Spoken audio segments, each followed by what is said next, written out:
Amy talked about HIPPL hires, high performance entry level. Just to give you an example, last year, 2023, across the Vista companies, there's about 87 companies as we sit here today until Shannon gets one done next week. But we had 2.4 million people apply for jobs at those companies last year.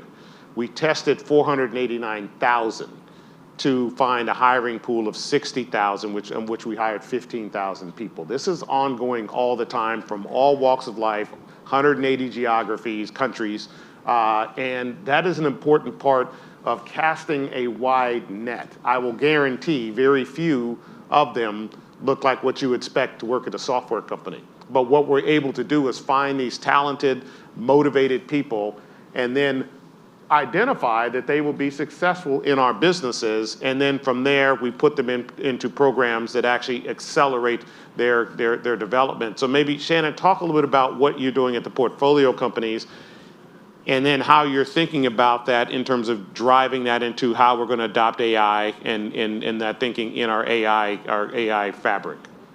Yeah. So I think on the building of diversity, at least in the financial services industry, you see a lot of stats around the hiring classes. So the percentage of women, the percentage of people of color, the percentage of underrepresented minorities. That was necessary because unfortunately the organizations were so far behind where they should be and still are from a diversity perspective. But to me, that's like 5% of what matters, because if you are hiring diverse classes, but you are not retaining and training and mentoring those people, it's not only not good for those people, but it's not good for your organization. And so much of the focus to me goes on the 5% of the problem. I think, candidly, what attracted me to Vista 10 years ago was that it felt like 95% of the focus was actually on the, what happens once you get here. And I felt the intentionality in every part of my interview process around how they develop talent, or how we develop talent. At the time it was they, now it's we, and really cultivate that talent.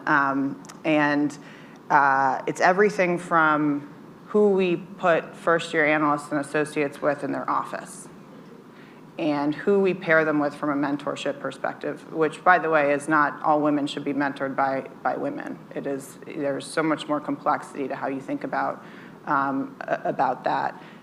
Developing that skill set, setting expectations, performance managing, driving accountability, and ultimately creating a culture where everyone feels like they can be successful. And part of that is you need to be able to look up and see a lot of different types of people finding success. And that's, again, it's not just, that there's another woman, I can be successful too. It's, no, there's a man who puts his family first and is very open about that. Like there are tons of different pockets of being able to look up and say, okay, I see these patterns, I think I can be there too. And to Robert's credit, it's been a part of the firm since day one, and you see that in, we have the only female-led,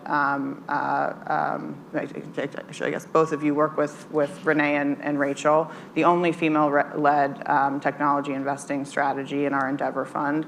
And you don't get there overnight. You really have to be intentional about that.